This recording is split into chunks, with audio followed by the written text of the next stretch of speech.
Mr. Murray. I don't have any lack of questions for the other side, but the one I'd most like to ask is Ian Bremmer, who mentioned, my ears pricked up about the pew polls, about what people across the globe think of America.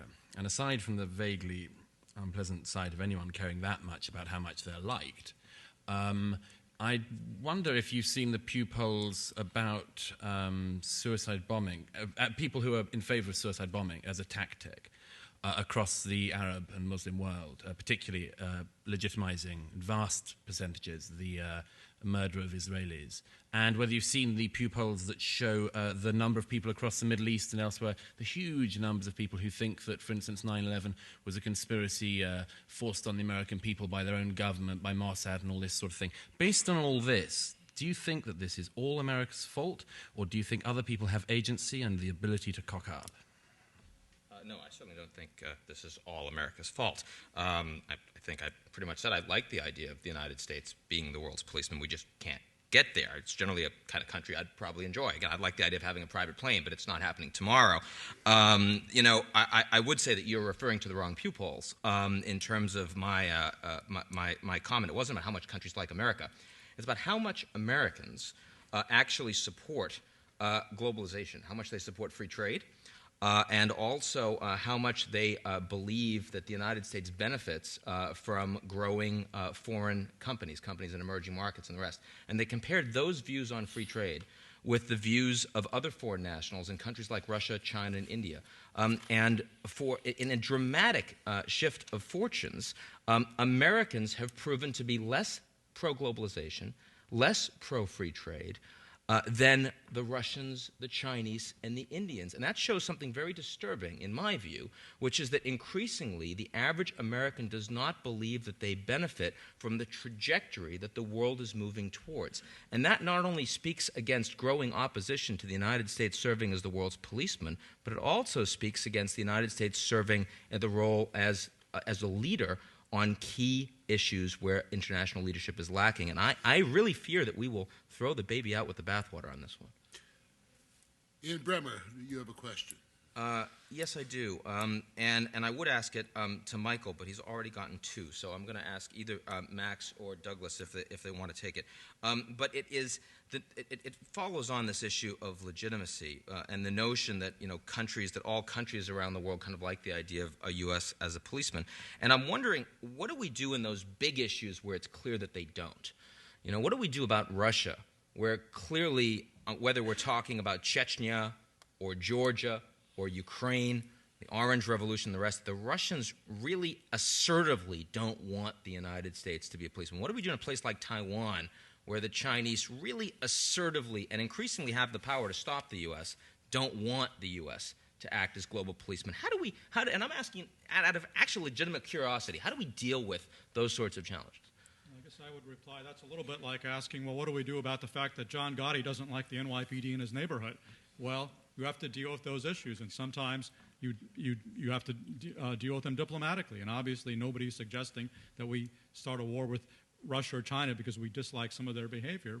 But the problem with the position that your side takes, which is multilateralism, is that basically you hold us hostage to the views of a Russia or China. You basically say we cannot act by leading a coalition of the willing. We cannot act with our posse. We have to wait for some multilateral institution before we can do something. And of course, Russia and China have vetoes in the most powerful multilateral institution that exists. And they use their vetoes to shield wrongdoers such as Iran developing nuclear weapons, or to try to prevent us from intervening, for example, in Kosovo to stop the genocide. So if you pay too much heed to the opinions of countries like Russia or China or other dictatorships which don't have the best interests, our best interests at heart or the world's best interests at heart, basically you allow the world's worst criminals free rein. And that's something I don't think we can afford to let happen.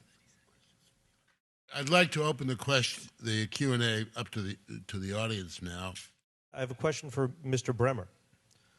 You adduce nuclear North Korea as an example of a failed police work. Is that the case? Inability of the United States to act, not failed police work, just the U.S. doesn't have the capacity to act as a policeman in the case of North Korea, yes. my understanding is that Madeleine Albright went over, Jimmy Carter went over, flattered Kim Jong-il, then he went nuclear. If you're aware of some other non-diplomatic means that were employed and failed, would you please share them with us? Look, I mean, I'm not trying to argue. I think Morley raised the same point in a question to Ellen, which is that, oh, well, engagement clearly doesn't work with Iran because the Iranians don't want to be engaged. I'm with you. The Iranians don't want to be engaged. They're moving. They're going nuclear. The North Koreans didn't want to be engaged. I mean, criminy, they don't want pro-globalization. You throw CNN in North Korea, you know, probably Kim Jong-il falls relatively quickly. They want to keep the place isolated. They want to build their nukes. They want to buy people off. They want to blackmail. They want to sell drugs. They want to sell ballistic missiles. They want to engage in human trade. This is a nasty, brutish, and quite short regime.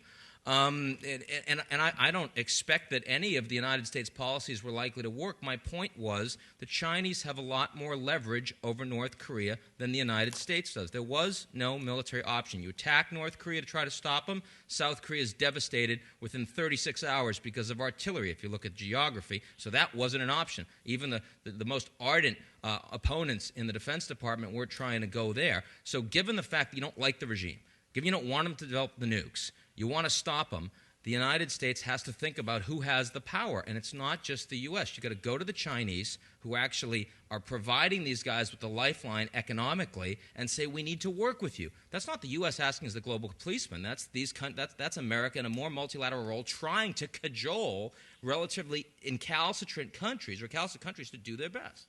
I think one of the key questions has been avoided, and this only was partially alluded by Mr. Parris. And the question is, how do you be the policeman if you don't longer have predominance? The key and operative word is predominance. Like the English Empire lost its role as master of the world when it lost economic predominance after the First World War. The United States no longer has the predominance. It ought to have to be the policeman.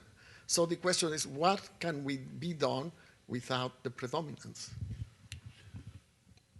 Want to take that, Michael Mandelbaum? The United States can continue to act as the world's policeman as long as serious countries do not actively oppose it. And that means that since there is no longer a Cold War, it is in many ways cheaper for the United States to carry out the legitimate police functions in the world that it does carry out. And it carries them out with the sufferance, with the tacit agreement of major countries, including Russia and China, that disagree with the United States on some important issues, but still value the American role, at least to the extent that they do not oppose it. Can I also add to that? There's a confusion going on at the moment here between policing and being an imperial power, which is going to, I think, cause problem at the voting, at least for this side, which is why I mention it. Being a world policeman in the definition that we're going on at the moment is quite different from being a world authoritarian. And to go back to Ellen Lapson's definitions, when she said that the definition of policing would be enforcing the rules, setting the rules, and having monopoly on the use of force.